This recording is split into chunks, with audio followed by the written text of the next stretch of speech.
В Якутии вопрос о строительстве теплых остановок волнует большинство граждан. Студенты, пенсионеры, школьники регулярно пользуются общественным транспортом как летом, так и зимой.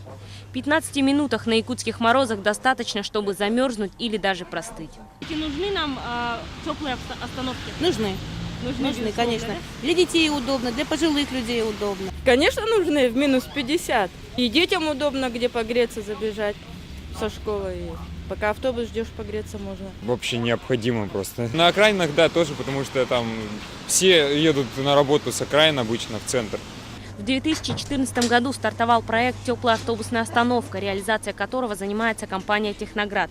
В сотрудничестве с мэрией города компания к 2017 году установила 9 теплых остановок в разных точках города. В конечном итоге у нас в 2014 году вообще этот проект созрел, теплые остановки, и инициатором этого проекта были наши предприниматели «Техноград». То есть они предложили нам концепцию, и с 2014 года этот проект стал внедряться в жизнь.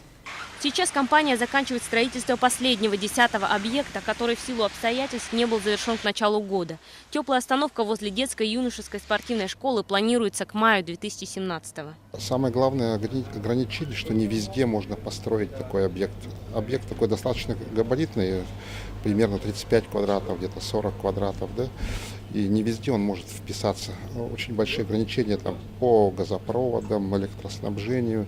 Не везде возможно подключить такие объекты к электросетям.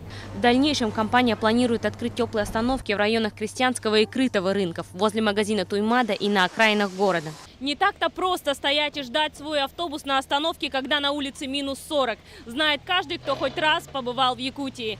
Теплые остановки в суровых климатических условиях просто необходимы. Несмотря на финансовые сложности, городские власти делают все для того, чтобы их становилось больше. Надежда Андросова, Иларион Федоров. Вести, Якутск.